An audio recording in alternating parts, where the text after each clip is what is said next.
Have you ever stopped to think if something as fundamental as how you walk could be a key to preventing falls? It's a sobering statistic that if you're over 65, you have a significant chance of experiencing a fall this year. But the good news is you're not powerless against those odds. In this video, we're going to explore some practical walking techniques that can help you maintain your balance, your independence, and your confidence, no matter your age.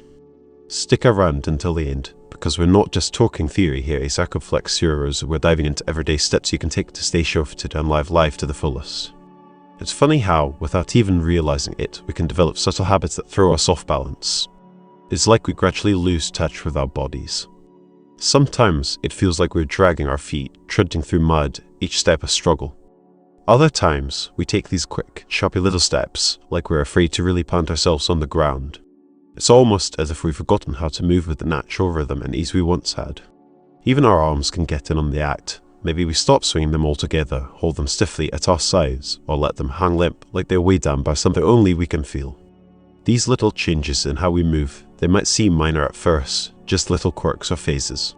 But over time, they become ingrained, and even though we might not notice them in our busy lives, they can have a real impact. They can slowly chip away at our stability and make us more likely to stumble or fall, especially as we get older and our bodies become less forgiving. Before we go on, if you find the information here valuable, consider staying tuned for more practical insights that could make a real difference in your well-being. Let's start with the basics posture. Think of yourself as a tall, elegant tree. Your roots go deep into the soil, your branches reach for the sky. You're strong, but flexible, grounded, but reaching for something more. When you stand tall, shoulders relaxed, head up, there's a quiet strength about you. It's not about being stiff or rigid. It's about finding that balance point, that sense of being rooted, so you can move through the world with grace. My friend Rose, she was a ballet dancer, and even later in life, she moved with such effortless grace. She once told me, it's not just about looking elegant, it's about feeling grounded. That simple sentence has stayed with me. It's not just about appearances, although that confidence certainly shines through. It's about having an anchor, something that connects you to yourself and the world around you. When we slouch, even a little, our center of gravity shifts, throwing everything off. It's like stacking books on a table with a wobbly leg, a circumflex heroes, the whole thing is ready to topple. Every step becomes a gamble. But when we straighten up, find that alignment, we create a solid base, a platform for every movement. It's not just physical, it's emotional too. Standing tall gives you resilience, a quiet certainty that helps you navigate life's ups and downs.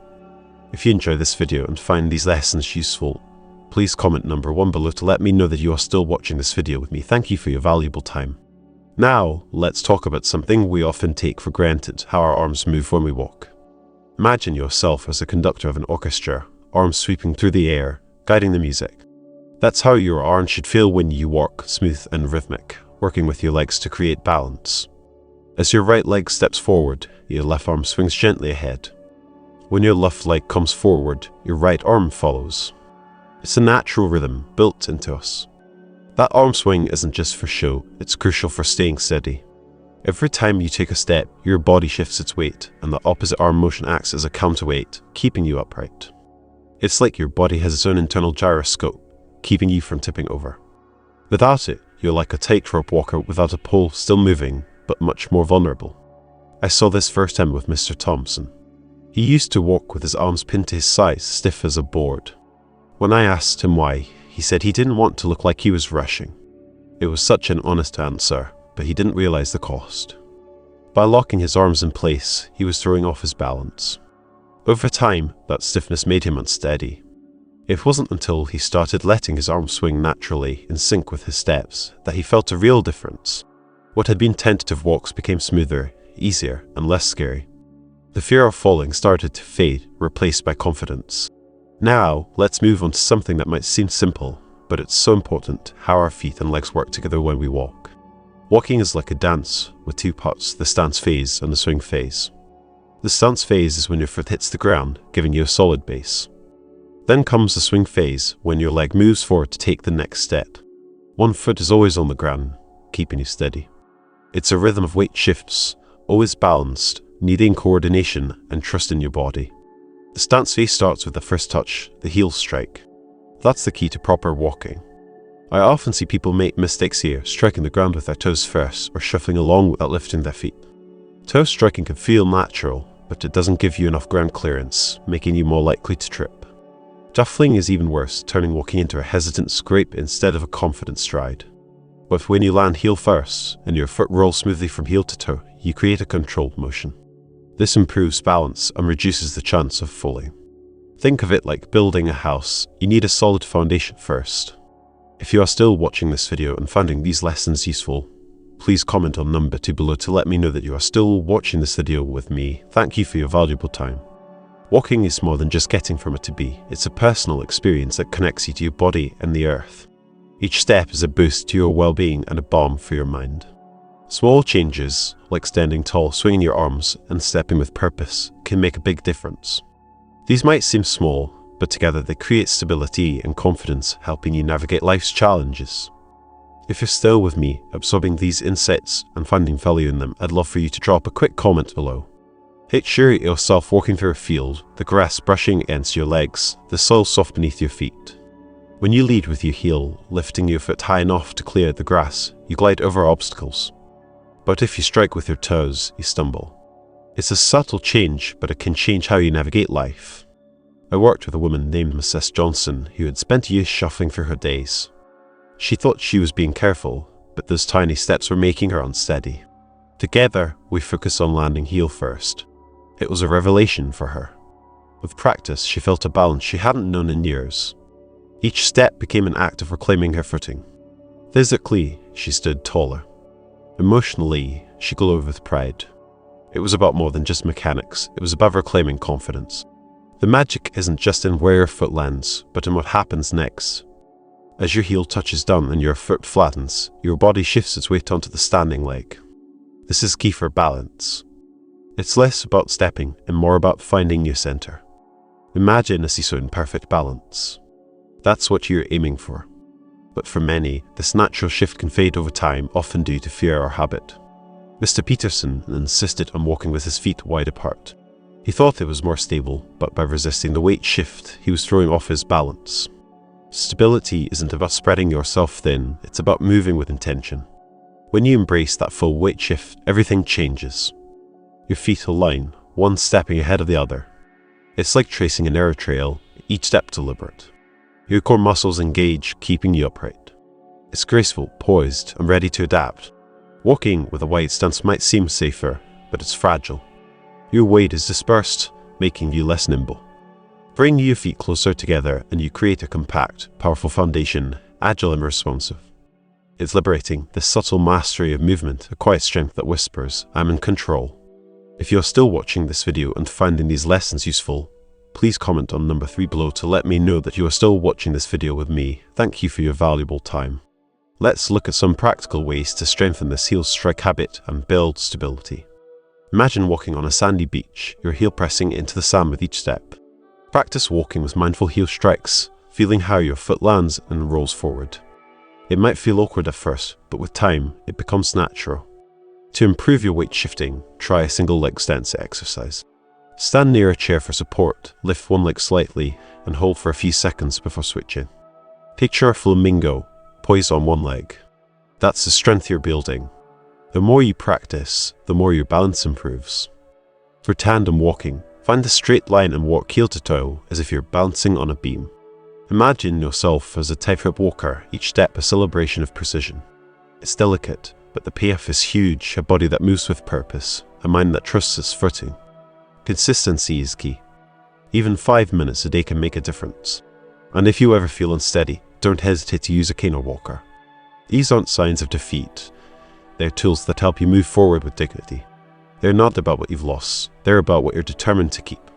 Every step you take is a triumph, a quiet rebellion against life's obstacles.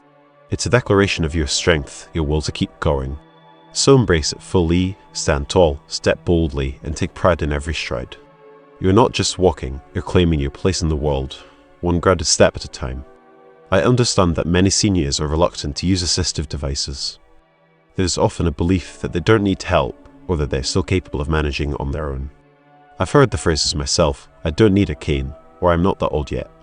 These feelings come from pride, independence, and perhaps a bit of denial about the changes that come with age. But consider this, imagine you're going on a long hike, maybe with a friend. Would you hesitate to pick up a walking stick to help you along the way? A walking stick wouldn't make you feel less capable, it would enhance the experience. It would give you balance, support, and allow you to enjoy the journey without worry. That's what assistive devices are designed to do. They're not symbols of weakness, they are tools of empowerment. They let you move with confidence, stability, and safety. The real threat to your balance isn't your age, it's inactivity. When you sit for too long, your strength begins to fade. It's not about giving up your independence by accepting help, it's about taking control of it, choosing to stay active, and using the right tools. That's you taking charge of your health and your future. Every step you take with a cane or walker isn't a step away from autonomy, it's a step toward it. And remember, no matter how many years you've lived, you have the power to walk safely and confidently. It's not just about avoiding falls, it's about embracing life. It's about reclaiming the joys that might have seemed out of reach. The delight of a walk in the park, the warmth of the sun on your skin, the satisfaction of moving through your day without fear. This isn't something to dread, it's something to celebrate. The ability to walk with assurance should fill you with pride, not embarrassment. It's proof that you're still engaging with the world, alive with energy. Each step is a testament to your resilience. If you're still reading this and finding value in these thoughts, I'd love for you to leave a quick 2 in the comments below. Now, let's focus on your environment. Think of it like setting the stage for a play. You want the stage to be clear, safe, and well lit. Your home and surroundings should be the same, allowing you to move with ease and security. Look around you right now. Are there uneven patches on the sidewalk? Loose rugs inside? Cluttered hallways? These might seem small, but they can affect your safety. Don't forget about lighting. A brightly lit path, whether in your living room or your front yard, is essential. Shadows can hide hazards. If you're still watching this video and finding these lessons useful, please comment number 3 below to let me know that you are still watching this video with me. Thank you for your valuable time. I remember my neighbor, Mr. Davis. He loved gardening, but he kept stumbling over his hose and tools. So, we teamed up, rolled up the hose, tucked away the tools, and cleared a smooth path through his garden. It wasn't just about tidying up, it was about making his garden a sanctuary where he could wander freely. Seeing the confidence return to his steps warmed my heart. That's what a safe environment can do. It's not just physical, it's emotional too. When you go outside, choose your route carefully. Look for paths that are smooth, well maintained, and well lit. Avoid cracked pavement or bumpy terrain. There's no shame in being cautious. And let's talk about footwear. You wouldn't hike in flimsy sandals, you'd choose boots with traction and support. The same applies here. The right shoes can be a game changer. But remember, preventing falls isn't just about physical effort, it's a whole life approach. Think of it like conducting a symphony, where every instrument has to play in harmony. A balanced diet, restful sleep, and care for your emotional and mental well-being all work together to keep you strong. Nourish your body with calcium, vitamin D, and protein. Pay attention to your rest. A tired body is more prone to wobbles. And don't underestimate the power of your mind. Stress and anxiety can throw off your balance. Taking a few minutes for mindfulness can calm your nerves and steady your stance. It's all connected, your body, your mind, your spirit. When they're in sync, you'll feel more solid and capable. You deserve to live a life that's rich and full of possibility, and these small choices are the building blocks that make it happen. Journey might look different now, but that doesn't make it any less worth savoring. With the right tools, a supportive environment, and a positive mindset, you can keep thriving. You're not just getting by, you're living fully and fearlessly. As we finish up today, I hope you've learned some valuable ways to walk with confidence, improve your mobility, and create a safe environment. Aging doesn't have to be scary. With the right tools and a bit of care, you can keep living life to the fullest. So, what have you learned today? Is there something new that stood out? Maybe it's the power of a heel strike, the importance of arm movement, or how your environment affects you. I'd love to hear from you. Please comment below with one thing you've learned and we'll start putting into practice today. If you like this video, please leave your comment below. And don't forget to stay connected for more helpful tips on living your best life as you age. Take care and keep stepping.